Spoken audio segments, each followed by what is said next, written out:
아버지, 이 시간도 주의 말씀 앞에 섰습니다. 우리가 주님이 주신 말씀을 잘 알아듣게 하시고 깨닫게 하시고 준행할 수 있게 하시고 주님을 잘 섬길 수 있는 하나님의 사람으로 잘 살아 천국의 주님이 우리 안에 이루신 천국의 삶을 잘 살아갈 수 있는 은혜를 충만히 부어주셔서 우리가 어디에 있든지 어떤 환경에 있든지 어디서 살든지 주님으로 살아갈 수 있게 하시옵소서. 이 시간도 멀리서 또 영상으로 예배하는 사랑하는 식구들이 있습니다. 찾아가 주시고 같은 동일한 은혜를 주셔서 어떤 환경 속에서도 주님 잊어버리지 않고 주님으로 먹고 마시며 사귀며 주님께 영광을 돌리는 생활의 삶을 잘 살아가게 하시옵소서. 예배 시종을 주님께 의탁하고 거룩하신 예수님의 이름으로 기도하옵나이다. 아멘. 따라서 하시겠습니다. 상식과 믿음. 상식과 믿음. 우리는 두 가지 세계에서 살고 있습니다. 하나의 세계는 앞에서 말한 제목처럼 상식의 세계가 있고 또 하나의 세계는 믿음의 세계가 있습니다. 자, 상식의 세계에는 이 상식이 통하지만은 믿음의 세계에는 이제 그 믿음이라야 통하는 겁니다. 믿음이 없으면은 믿음의 세계는 통하지가 않는 거죠. 그러니까 상식의 세계에서는 상식적인 가치를 따라서 살지만은 믿음의 세계에서는 영적인 그 믿음의 가치를 따라서 살아야 되는 겁니다. 그러나 상식도 우리가 중요하고 또 믿음도 중요한데 상식보다는 믿음이 훨씬 더 우리에게는 중요한 현실이죠. 그러므로 믿음은 상식을 무시하고 관심 없이 대강 넘어가서도 또 안 되는 겁니다. 그러나 믿음은 상식을 뛰어넘는 것이 믿음입니다. 자, 믿음은 상식을 뛰어넘어서 하나님의 현실을 믿고 그리고 하나님의 말씀을 순종하는 것인데 믿음은 상식 이상의 그 삶을 살아가는 겁니다. 그래서 상식으로 살아가는 사람보다는 믿음으로 살아가는 사람이 이 세상을 넉넉하게 이길 수 있는 겁니다. 그러니까 믿음만이 이 세상을 이길 수 있지 아무리 상식이 좋고 상식적인 사람일지라도 그 사람이 세상을 이길 수는 없습니다. 믿음만이 이 세상을 이길 수 있습니다. 세상을 사는 거의 모든 사람들이 세상을 이기지 못하고 세상에 휩쓸려서 세상에 끌려가는 사람들이 있습니다.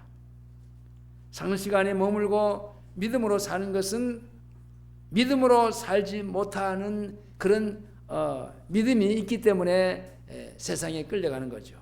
그러니까 우리가 저는 텔레비를 잘 안 보는데요. 집에 있어도 텔레비는 안 보고 거의 안 봅니다. 안 보고.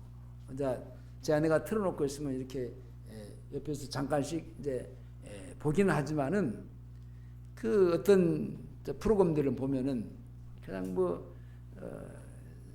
연예인들이나 아니면은 그 코미디언들이 나와서 막 떠들고 장난치고 막 웃고.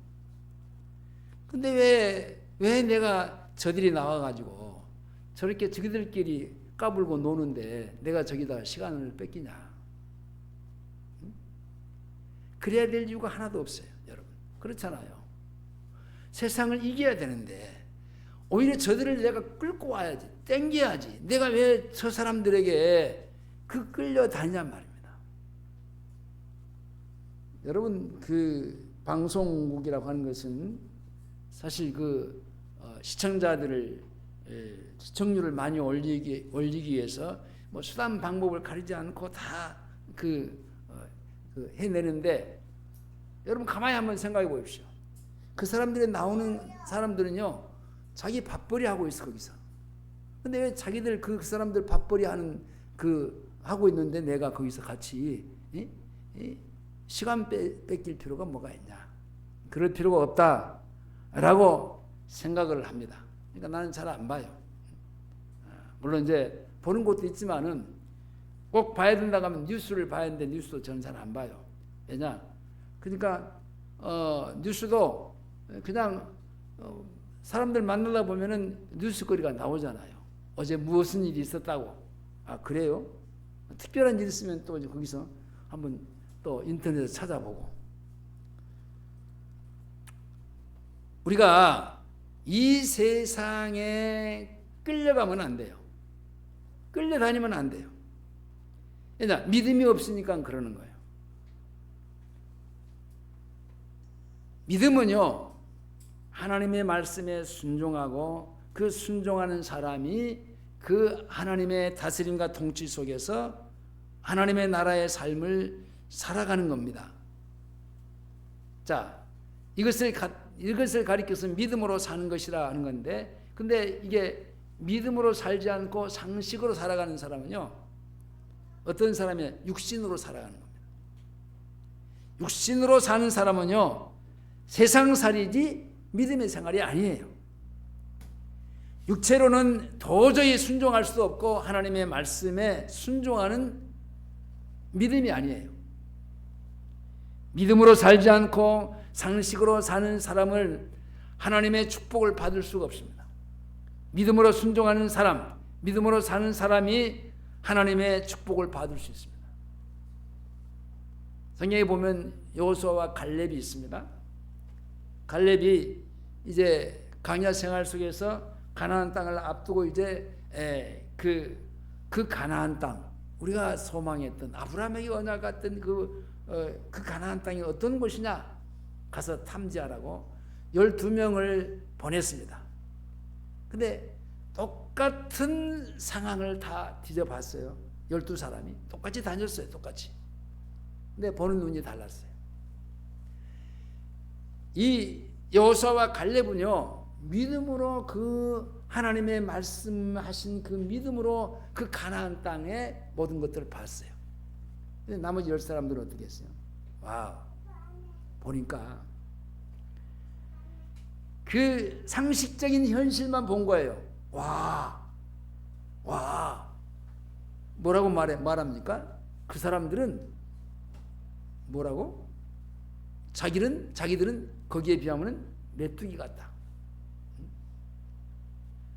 그 사람들은 키가 크고 거장한 거민들이지만은 거기에 비하면 자기들은 메뚜기 같다. 아주 축소했습니다. 근데 하나님의 말씀은 뭡니까? 그 땅을 하나님이 언약해 주셨고 그 땅을 주시겠다고 했어요. 자, 이 믿음을 가지고 그 가나안 땅을 정탐했더라면은 그런 그 상식 이하의 보고를 하지 않았지요. 똑같은 장소에 똑같은 세계를 봤어요. 근데 어떤 눈으로 보느냐, 믿음의 눈으로 보느냐, 아니면은 세상을 보는 상식적인 눈으로 보느냐에 따라서 달라지는 거예요. 여러분, 갈대아 우르는요, 우상숭배에 빠져서 우상숭배로 사는 사람들이에요. 이방 사람들이 다 그렇죠. 근데요, 갈대아 우리의 사람들은 그 상식적인 현실에 서서 살았지만요, 그 속에서 아브라함은 어떻게 살았어요? 하나님의 말씀을 듣고 그 말씀의 부름을 받아서 그 말씀에 순종함으로 믿음의 현실로 갈대아 우리를 떠나왔습니다. 아브라함의 또 하란의 생활이나 가나안에 들어간 것도 남방으로 갔다가 애굽으로 가서 고난을 당하죠. 그리고 또 다시 가나안 땅으로 돌아오는 여정이 전체가 믿음의 현실 가운데 물론 뭐 엎치락 뒤치락 하면서도 믿음의 현실로 사는 여정이 그 아브라함의 발자취에 있습니다. 여러분, 제자들이 바다에서 풍랑을 만나서 죽게 되는 것은 상식적인 현실이었습니다. 배가 금방 이제 바람에 풍랑에 의해서 물도 들어오고 이제 넘어지기 일보 직전이었어요. 근데 주님이 그 바다와 풍랑을 꾸짖으시고 잠잠케 하시면서 제자들은 그 이기에서 건져졌습니다. 자, 이것이 믿음의 현실이에요. 그러니까 제자들은요, 두 가지 현실을 다 봤어. 지금 풍랑에 지금 위에서 배가 뒤집히는 그런 현실, 물도 퍼내고 뭐 어쩌고 수단 방법을 다 해보는 현실. 그러나 물 위에서 주님은 바람과 바다를 꾸짖으면서 그 위기를 모면할 수 있는 현실, 두 가지 다 봤어요. 제자들은 같은 장소와 같은 시간에 이 상식적인 세계와 믿음의 세계를 다 경험한 거죠. 자, 이렇게 성경에는 영적인 현실과 세상의 상식적인 현실이 다 같이 등장하면서 하나님의 말씀에 순종하는 믿음으로 세상의 현실들을 이긴 믿음의 사람들이 성경에는 많이 등장합니다. 믿음은 하나님의 말씀에 순종하는 겁니다. 성경의 그 위인들이, 그 하나님의 사람들이 대부분 다 순종하는 사람들은 승리하는 사람들이고, 불순종한 사람들이 다 망했어요. 여러분, 애굽에서 건져내서 구원받아 광야 생활했고 가나안 땅을 살아가는 가나안의 삶을 살았지만요, 근데 그 사람들은 어떤 사람들은 참 하나님의 복을 받아서 믿음으로 잘, 믿음의 그 선진들의 삶을 잘 살았어요. 근데 어떤 사람들은요,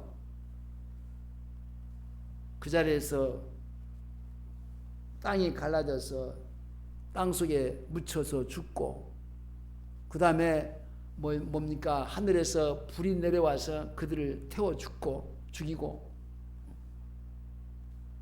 여러 가지 상황 속에서 그들은요 막 죽어져 갔습니다. 연병이 막 쏟아져 갖고 죽고, 전쟁으로 죽고, 얼마나 많은 사람들이 죽었어요. 왜 그랬습니까? 구원받은 하나님의 백성들이지만은 믿음을 가지고 사는 사람들은요, 가나안 땅에서의 천국의 삶을 잘 살았어요. 문제가 되지 않았어요. 근데 그 하나님의 자녀들도 원망하고 불평하고, 지도자를 향해서 막 그 불평을 쏟아내는 그런 현실들을 가지고 살아가는 사람들은요 다 망했어요. 제가 늘 입술만 열면 그런 얘기를 하잖아요. 감사하면은, 우리는요 지금 죽거나 또 내가 살아도 하나님 앞에 감사밖에 없어. 감사에 왜 우리가 주님 앞에 할 말이 있습니까? 그러나 감사하면요, 하나님은 감사하는 일이 더 우리에게 주신다고요. 범사에 감사라고 하는 말은요, 모든 일에, 다시 말하면 어떤 환경 속에 주어져 있을지라도 감사라는 거예요. 그런 상황 속에서도 하나님이 나를 결국은 뭡니까? 하나님의 나라의 세계로 점점 나를 끌고 믿음으로 살게 하기 위한 하나님의 섭리가 거기 들어있기 때문에 그렇습니다. 그렇게 살 때는 뭐가 필요하냐? 순종이 필요하단 말이에요. 순종하면요 늘 감사하는 것밖에 없어요. 그러나 하나님의 말씀대로 살고 순종하는 것은요, 이 세상의 현실에서 볼 때 언제든지 호락호락하는 것은 절대로 아니에요. 하나님의 말씀에 순종하는 것은 자연스럽게 되어지는 자연 현상이 아닙니다. 우리가 살고 있는 세상은요 상식이 통하는 세상이기 때문에 하나님의 말씀에 순종할 수 없게 하는 그런 요인들로 꽉 차 있어요. 믿음으로 살 수 없게 하는 것들, 하나님의 말씀으로 순종할 수 없게 하는 그런 환경들로 꽉 차 있는 것이 이 세상이에요. 그러니까 이 세상이라고 하는 그 세상 속에서 믿음으로 살아가는 하나님의 사람들이 사는 것은요, 그렇게 이게 만만하지는 않아요. 그러므로 믿음으로 또 살지 못하게 해방하고 방해하는 사람들 여기저기 꽉 차 있지만은 믿음으로 살지 못할 조건으로 조건이 있다고 해서 그 조건을 따라서 살면은 믿음이 아니죠. 세상을 따라 사는 거죠. 그러니까 하나님의 사람이라 하지만은 그 믿음에 져가지고 세상이 끌고 가는 대로 가는 겁니다. 그것이 바로 세상적인 상식이에요. 예수를 믿어도요. 그렇습니다. 그것뿐만 아니라 내 안에도 믿음을 해방하는 것들이 많아요.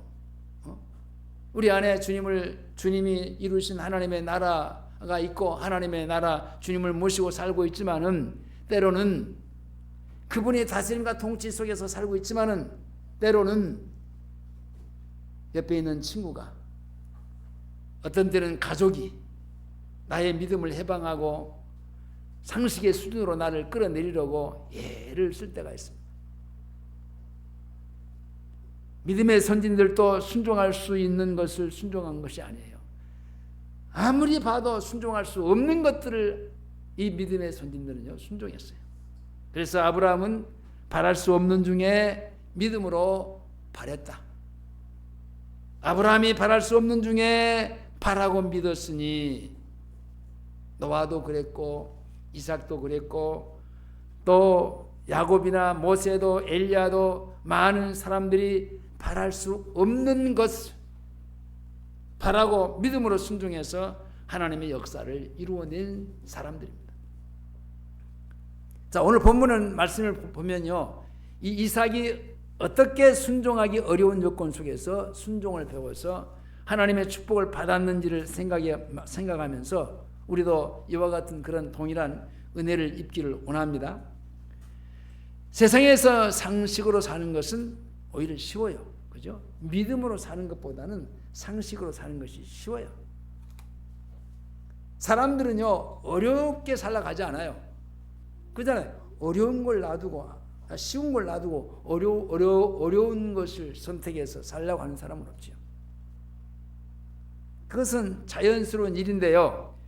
그러나 세상에서 믿음으로 하나님의 말씀을 순종하는 것은요, 어렵기 때문에 누가 잘 그 어려운 길을 가려고 하지 않아요. 오늘 본문에 나타난 이삭도 마찬가지예요. 이삭도 순종하기 힘든 이 세상에 우리가 똑같은 그런 현실 속에서 살고 있었습니다. 이삭이 아버지 아브라함처럼 이삭도 순종하기 힘든 조건 가운데 그런 환경 가운데 지금 이제 빠져가는데요. 이삭은 아버지가 결코 쉽지 않은 환경 속에서 하나님의 말씀을 순종하고 그 말씀대로 사는 것을 옆에서 봤어요. 자기 아버지가.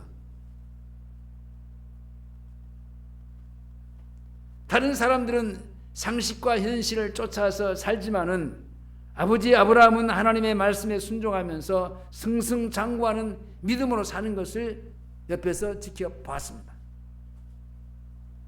아버지가 믿음으로 순종함으로 하나님의 축복을 받아서 당당하게 사는 것을 봤어요.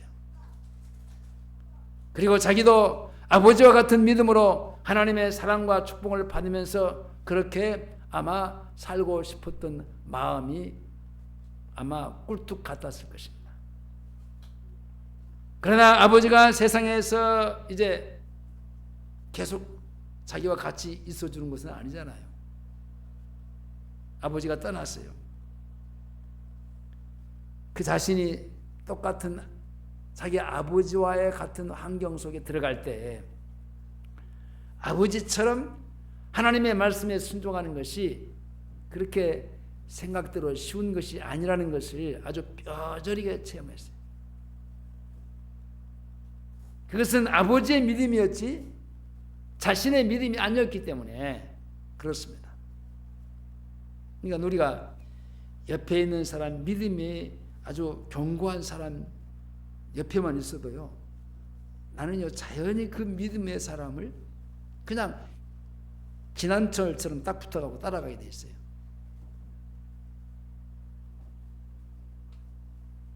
믿음이 아니 그 이삭이 그랬어요. 그래서 그는요 방황하지 않고 그냥 아버지 따라서 살았어요. 하나님의 말씀대로 살고 그 하나님의 말씀대로 준행하면서 그렇게 그 믿음의 세계를 아버지가 맛본 그 세계를 살았어요. 그러나 아버지가 죽고 난 이후의 그 삶은, 자기의 삶은요 그렇지 않았습니다. 너무나도 힘든 여정들이 있었습니다.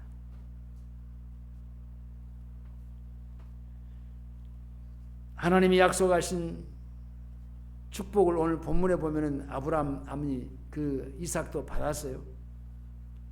세상의 현실이 엄연한 것처럼 하나님의 말씀의 현실도 엄연한 것인데, 눈에 보이는 세상의 현실보다 하나님의 말씀의 현실을 믿고 순종할 때 세상의 상식과 현실을 뛰어넘는 믿음으로 승리하는 생활을 하고 하나님의 축복을 받고 하나님께로부터 오는 모든 것들을 다 누리면서 살 수 있는 것인데 참 어려웠어요.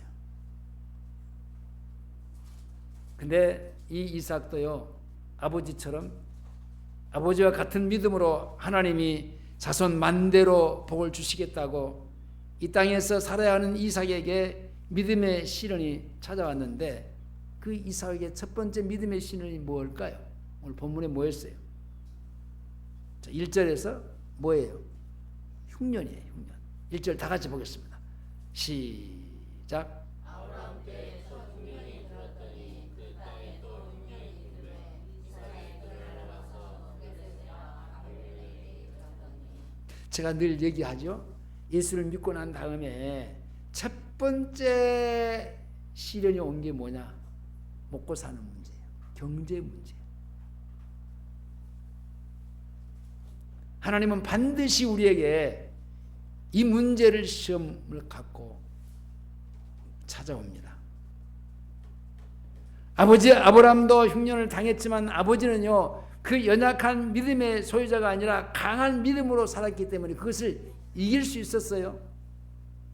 근데 문제가 되지 않았어. 근데 이삭은요 그 아브라함과 같은 믿음이 없었다니까.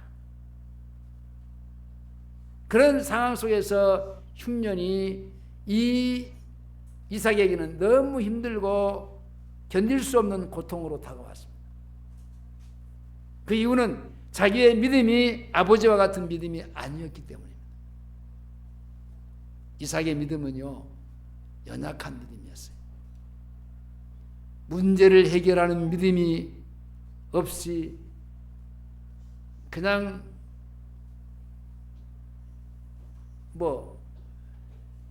세상 이렇게 환경 속에서 휩쓸려 살아갈 수 있는 그런 연약한 믿음. 그러니까 이거 어떻게 할까? 먹고 사는 사는 물질 문제 때문에 결국은 아비멜렉 왕을 찾아간 겁니다. 흉년이 왔을 때 그랄로 내려가서 아비멜렉의 도움을 구할 수밖에 없겠다라고 생각을 하고, 자, 아비멜렉이 자기 아버지와의 관계를 생각하면서 아마 자기를 알아보고 자기를 아마 자기가 좀 도움을 구하면은 도와줄 줄 알았어요. 그것은 착각이에요, 여러분. 하나님 한 분 외에는요 이 세상에서 이삭을 사랑하고 도와줄 사람은요 단 한 사람도 없는 겁니다. 여러분, 사람 절대 믿을 게 못 돼요. 사람은 사랑의 대상이지 믿음의 대상이 아니야. 믿음의 대상은 하나님밖에 없어. 사람은요 믿게 되면요 다 실망에 넘어지게 돼 있어요. 또 사람을 의지하면요 넘어지게 돼 있어요. 오히려 내가 실망당하지 않고 내가 오히려요 지탱할 수 있는 믿음은요 뭐냐? 사랑하고 섬겨줄 때에 내가 내 존재가 살아남을 수 있어요. 그러나 사람을 의지하고 사람의 도움을 구하고 그러면요 실망하고 낙심당할 수밖에 없어요. 여러분, 나를 사랑해 주시는 이는요 하나님밖에 없어요. 온 세상 천지에 오직 하나님 한 분밖에 없어요. 그래서 이삭은 아비멜렉에게 도움을 받지 못했어요. 결국은 지금 목구멍에 풀칠을 해야 되겠는데, 그래서 자기 아버지와 친구였던 그 아비멜렉을 찾아갔는데 자기를 알아보고 자기를 좀 도와줄 줄 알았는데 딱 외면해 버리는 거예요. 이게 현실이에요.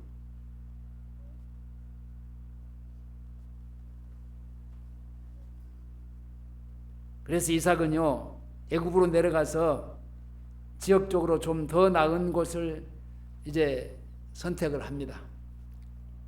그러나 그것도요 만만치 않은 것은 반드시 잘 될 것이라는 보장을 받을 수 없는 일이에요. 하나님은 그와 같이 세상에 흔들리고 그 상식에 맞지 않는 그런 현실 속에 그 연약한 믿음으로 이게 지탱해 가려니까 어려움이 있는 거예요. 근데요 여러분, 믿음이 연약해도요 하나님은 그 믿음이 연약한 그 이삭을요 그대로 내버려두지 않아요. 도와주세요. 자, 오늘 본문 보겠습니다. 2절에서 5절까지 보겠습니다. 2절에서 5절입니다. 시작.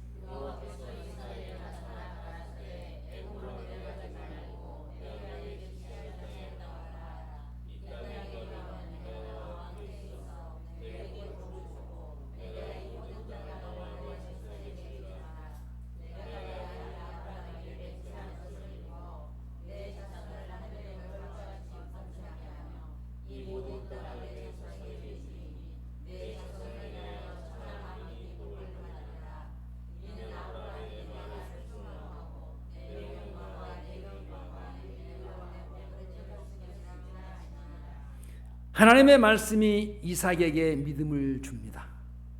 그러므로 믿음은요 들음에서 나고, 들음은요 그리스도의 말씀으로 말미암아한다. 하나님의 말씀을 자꾸 들어야 돼요. 하나님의 말씀을 자꾸 봐야 돼요. 생명의 양식으로 내가 그 말씀을 먹어야 돼요. 그리고 이삭은 하나님의 말씀에, 그 말씀에 순종합니다. 6절입니다. 순종합니다. 자, 시작. 가던 걸음을 멈추고 그 자리에 머물렀습니다. 도저히 그 아래 거할 수 없는 흉년이었지만은 이삭은 환경을 바라보기보다는 하나님을 바라보면서 하나님의 말씀에 순종하는 그 아래 머뭅니다.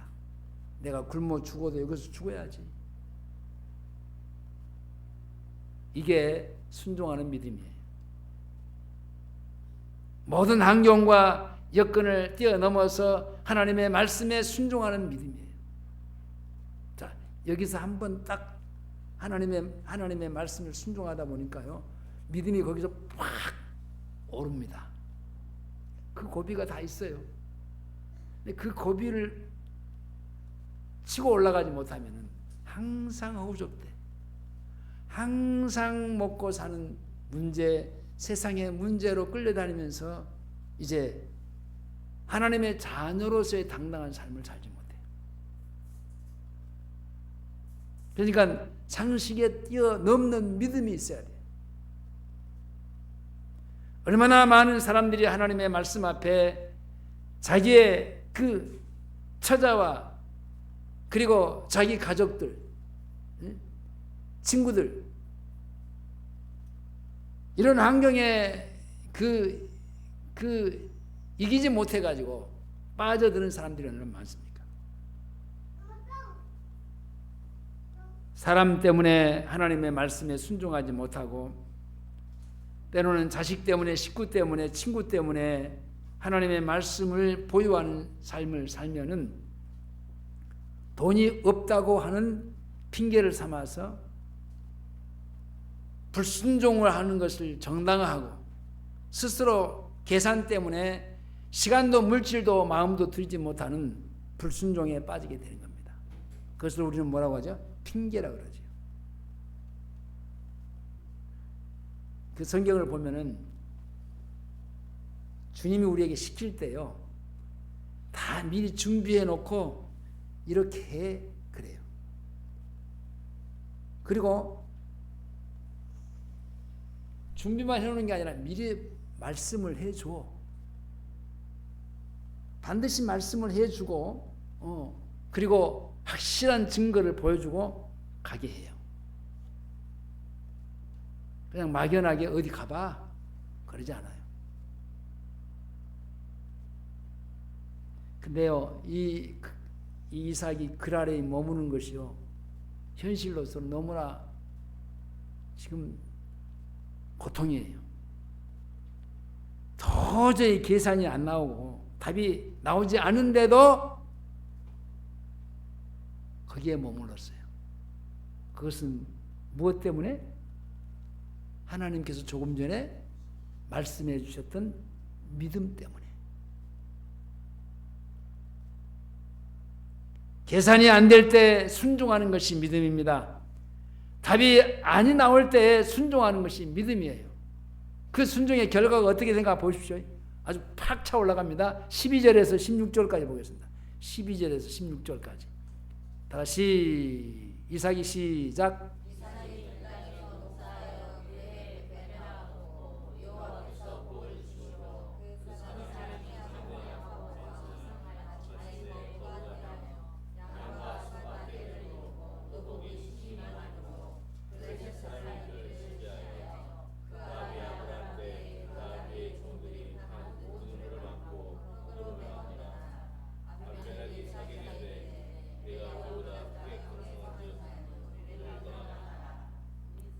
자, 이제 이 1년 만에 완전히 이 이삭은요, 인생의 역전이 된 사람입니다.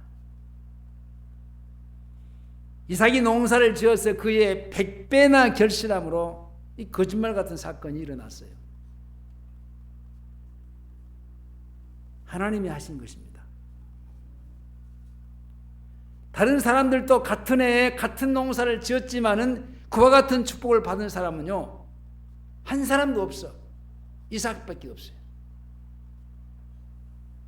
온 세상이 힘들 때에 하나님은요, 믿음의 사람에게 역사를 이루십니다. 온 세상이 흉년이 들고 온 세상이 경제 위기에 빠질 때에도요, 하나님의 사람은요, 흥황하고 장성하고 형통합니다.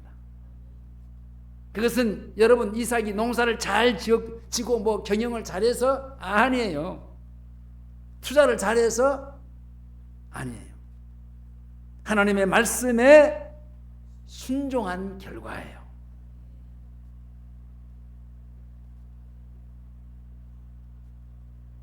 자기가 도움을 구하고 청했던, 그러나 그 거절당했던 블레셋 왕 아비멜렉이요, 자기보다 강해진 이삭을 시기하면서 쫓아낼 정도로 하나님께서 그냥 그에게 축복해 주시는 거예요.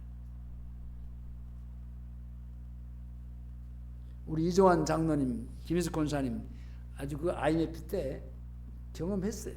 하셨잖아요. 다른 데는 다 문 닫고 망해요. 근데 이상하게 그 정말 놀랄 만큼, 고민 안 할 수 없을 만큼 부어주시는데, 이상한 일 누가 하는 거예요? 하나님이 하시는 거예요. 이삭이 하나님의 말씀대로 순종해서 그 아래에 머물기 위해서는요, 이게 축복을 받았으면 반드시 그 뒤에 또 뭐가 따라옵니까? 시기 질투가 따라와요.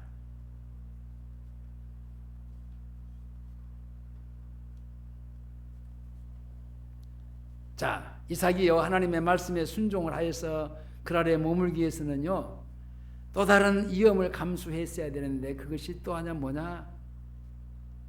본문에 보면은 아내를 빼앗길 수 있는 그런 어려움이 있어요. 아브라함이 애굽으로 내려갔을 때나 또 이삭과 같이 동일한 장소에서도 그랬듯이 애굽 사람이나 블레셋 사람들은요, 하나님 없는 사람들이잖아요. 하나님이 없어요. 그렇기 때문에 이 아무나 죽이고 자기 마음대로 죽이고 아내를 빼다가 자기 아내로 삼는 일이요, 비일비재예요.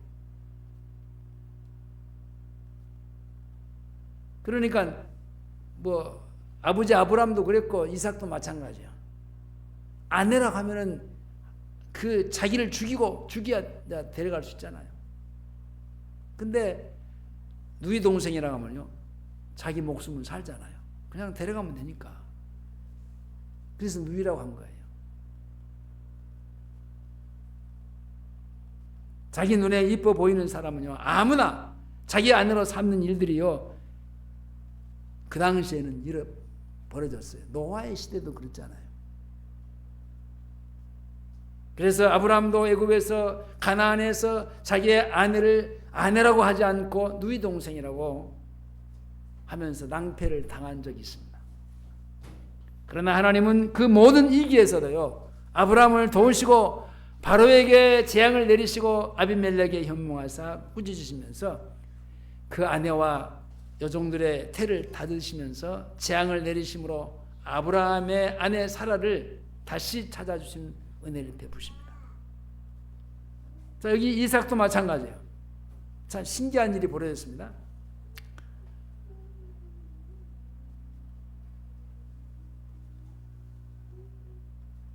자기 아내를 죽이고 자기 아내를 리브가를 취할지 알지 못하는 그런 위험한 현실 속에 지금 살아가고 있는데, 그래서 이삭도 아브라함처럼 아내를 아내라 하지 못하고 누이 동생으로 하십니다. 하나님의 말씀에 순종하면서 아직도 100%가 아니잖아요. 사람을 두려워하고 사람의 눈치를 보는 이 믿음은요, 우리들에게도 다 있어요. 그러잖아요.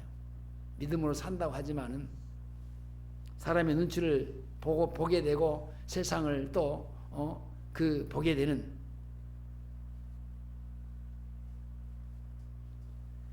온전히 하나님의 선하심을 의지하는 믿음으로 살지 못하는 그런 이삭과 같은 모습이 사실 이삭에게만 있는 게 아니에요. 다 있어요. 다시 7절에서 11절까지 다시 한번 보겠습니다. 7절에 11절. 그곳 사람들이 시작.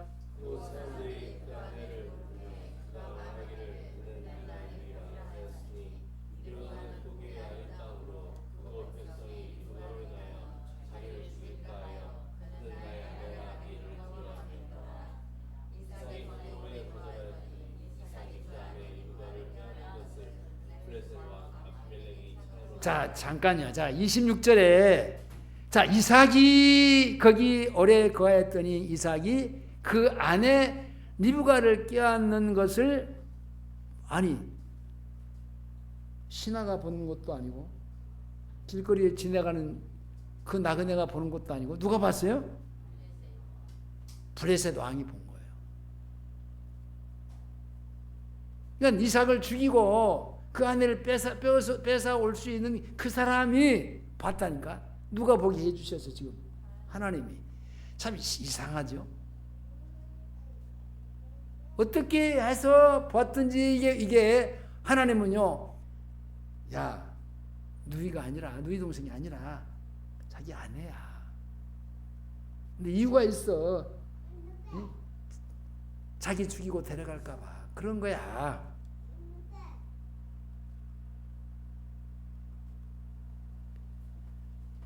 하나님이 아브라함 때와는 달리 이삭이 리브가를 껴안는 것을 이 블레셋 왕 아비멜렉이 창으로 내다보면서 이제 문제를 해결하게 된 거예요.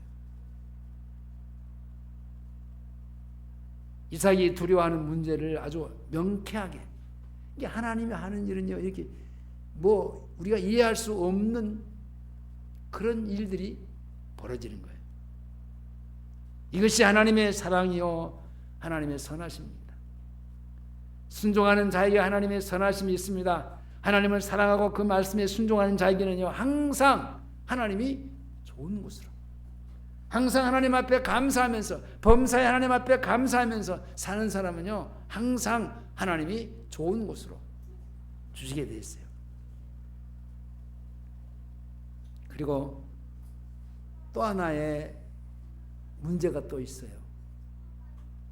이삭이 하나님의 말씀대로 순종하는 믿음으로 사는 데 있어서의 이 세 번째가 뭐냐면요, 사람들의 시기요.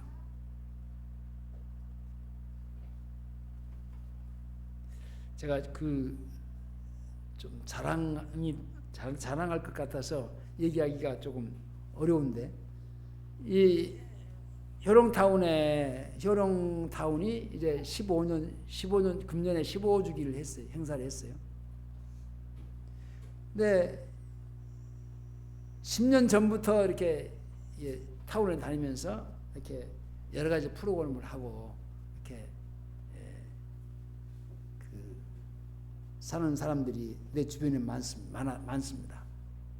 같이 이제 스마트폰을 시작한 게 아니라 나는 한참 후에, 나중에 스마트폰을 이제 배웠는데, 근데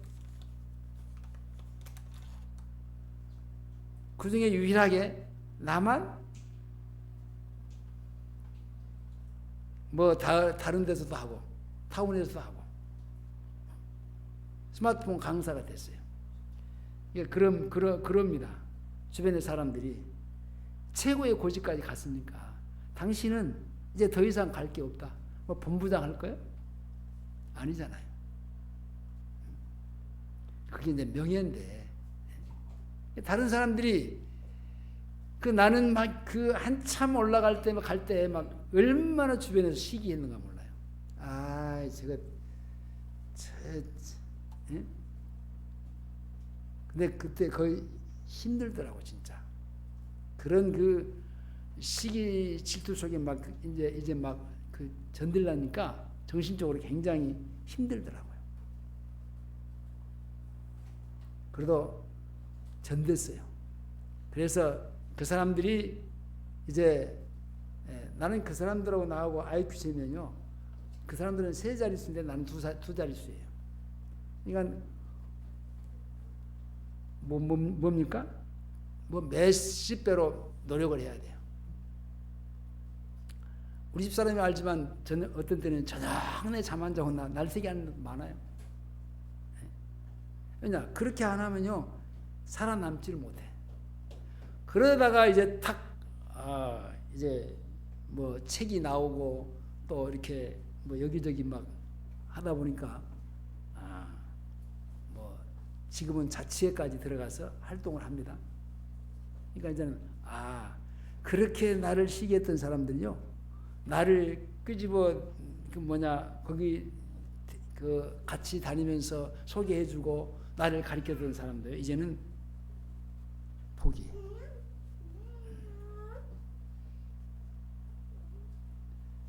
그 사람이 하는 얘기가 그래요. 당신은 최고의 고지까지 갔으니까 참 부럽습니다. 여러분, 제가 절대로 잘나서 그런 게 아니에요.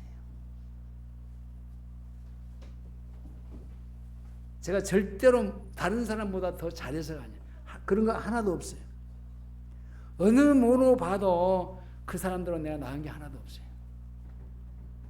결국 누가 하셨나? 하나님이 해주셨어요.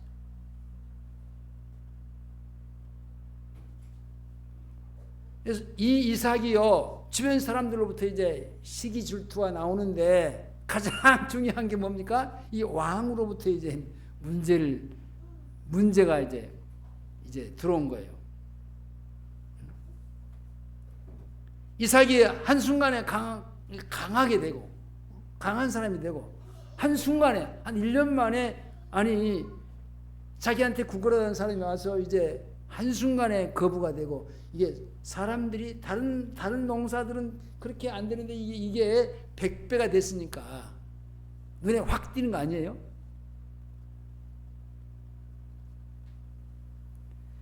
그러니까 아비멜렉이 생각할 때, 이게 세상 말로 굴러온 돌이 이제 박힌 돌을 뽑아낼 수 있는 그런 형국까지 찾아와가지고 잘못하면 자기 자리가 이태로워져. 왜냐? 이 국민들이 아비멜렉보다는 이삭을 더 생각할 수 있단 말이에요. 그래서 아비멜렉은요, 이삭을 쫓아내버리려고 하죠. 애를 씁니다. 그래서 이삭에게 떠나라고 합니다. 하면서 우물을 다 메워버리고 그곳에서 살 수 없게 만들어요. 자, 13절, 16절까지 봅니다. 시작.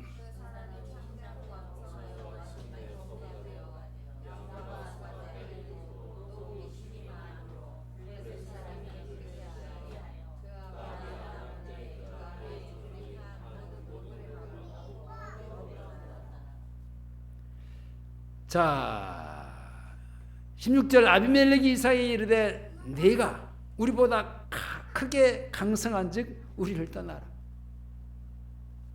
네가 있으면 내가 이틀없다. 이삭은 그것을 떠났으나 하나님이 떠나지 말라고 한 그랄은 떠나지 않았어요. 아비멜렉이 이삭을 쫓아냈으나 이삭은요, 하나님이 거하라고 하신 그 그랄을 떠나지 않았어요. 사람이 핍박을 하고 시기하고 쫓아내도요, 하나님의 말씀에 순종하는 것까지 해치지 못하는 겁니다. 아비멜렉이 더 이상 시기조차도 할 수 없는 믿음과 축복으로 이삭을 인도하시는 하나님이셨습니다. 아비멜렉이 이삭을 시기할 수 없는 그런 축복이 뭡니까? 이제 뭡니까? 예, 잘못하면은 저거 보니까 자기 힘이 아니라 누가 뒤에서 자기를 도와주는 그 전능하신 하나님이 있다는 사실을 알고 이제 깨닫기 때문에 잘못하면 자기가 이제 이삭을 건드렸다는 다칠 수 있기 때문에 함부로 못하는 겁니다.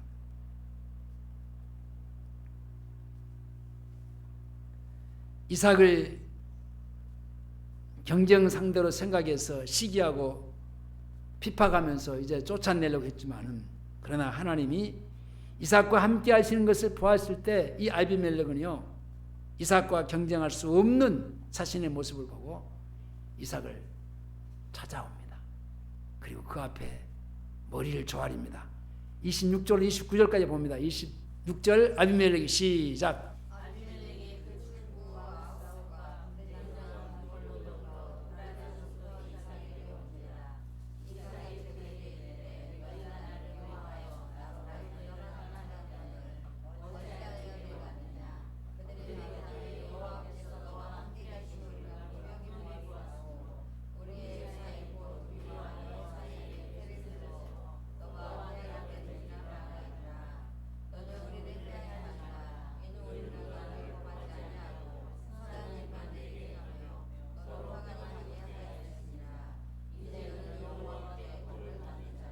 이게 중요합니다.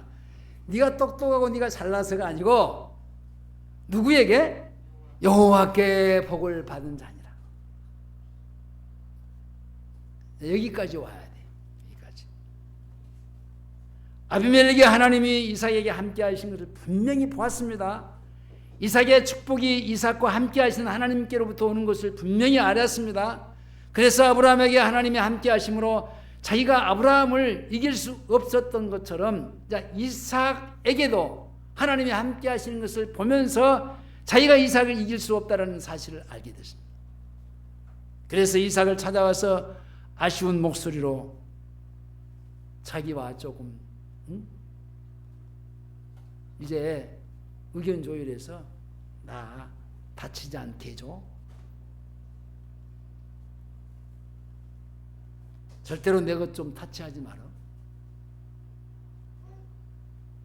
세상 사람들은요, 특히 대적하는 자들에게 보이심으로 그들을 굴복케 하시는 하나님을 이제 볼 때에 거기서 저 사람은 나와 다른 게 있구나.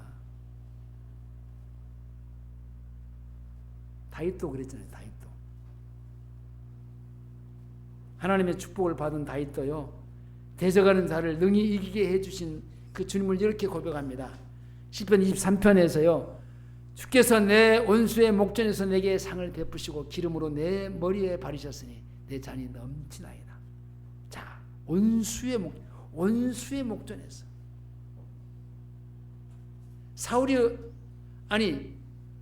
자기 왕이었던 그 사울이요.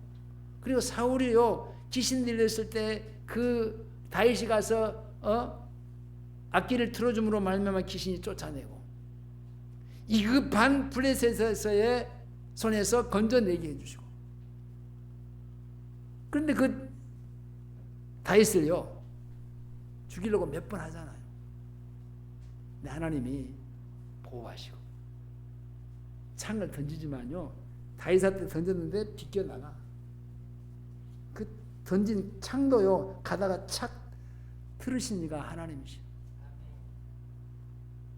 주께서 내 원수의 목전에서 내게 상을 베푸시고 기름으로 내 머리에 바르셨으니 내 잔이 넘치나이다. 나의 평생의 선하심과 인자하심이 정녕 나를 따르느니 내가 여호와의 집에 영원히 거하리로다. 하나님은 우리를 백성의 다투심에서 건져내시고 우리를 열방의 으뜸에서 건져내시고 기뻐하십니다. 말씀을 맺겠습니다. 상식을 주장하고 나의 형편과 처지를 따지고 계산해서 주님을 따르는 믿음으로 그렇게 살 수 없는 겁니다. 예수를 믿고 하나님의 자녀가 되고도 세상의 현실과 상식의 세계에서 얽매여 사는 사람은요 절대로 믿음으로 살 수 없어요. 말씀도 알고 믿음도 알지만요 순종하지 못한 생활을 사는 사람은요 그리스도인의 삶을 사는 믿음으로 사는 사람이 아니에요. 하나님의 뜻도 알고 말씀도 알면서 자기가 처한 형편과 식구들과 사람들의 눈에 그 눈치를 보면서 세상의 비율을 맞추면서 사는 사람은요 그 믿음으로 사는 사람이 못 돼요.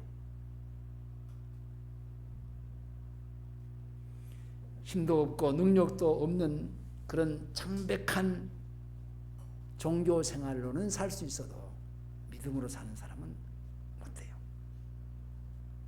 이삭은 순종할 수 없는 여건, 정말 순종하기 어려운 여건 속에서도 하나님의 말씀에 순종함으로 믿음으로 축복을 받아서 상식을 이기고 뛰어넘어서 현실을 이기고 세상을 이기는 삶을 살았습니다. 흉년과 아내를 빼앗길 수 있는 그런 엄연한 위기와 그 땅의 최고의 권력자인 왕이 나서서 자기를 대적하고 비판하는 모든 현실 속에서 하나님의 말씀에 순종함으로 이삭은 이겼어요. 믿음의 선진들은 이렇게 바랄 수 없는 중에 바라고 믿었어요. 믿음의 선진들은요 이렇게 환경 속에서 도무지 내가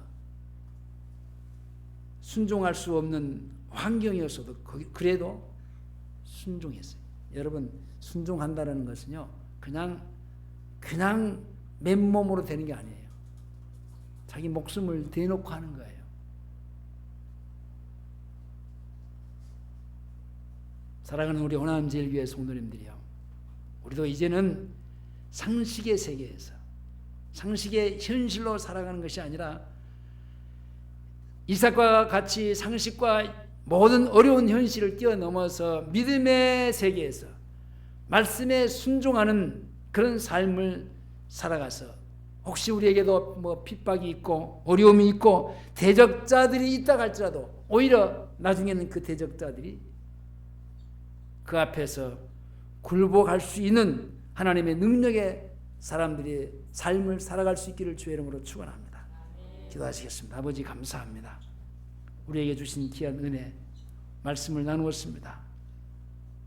환경이 아무리 좋지 않고 또 어려워도 또 핍박이 있어도 대적들이 결국은 우리 앞에서 굴복하고 믿음의 사람들은 믿음으로 승리해서 순종함으로 승승장구하는 하나님의 축복을 받는 사람들 되게 해 주시옵소서.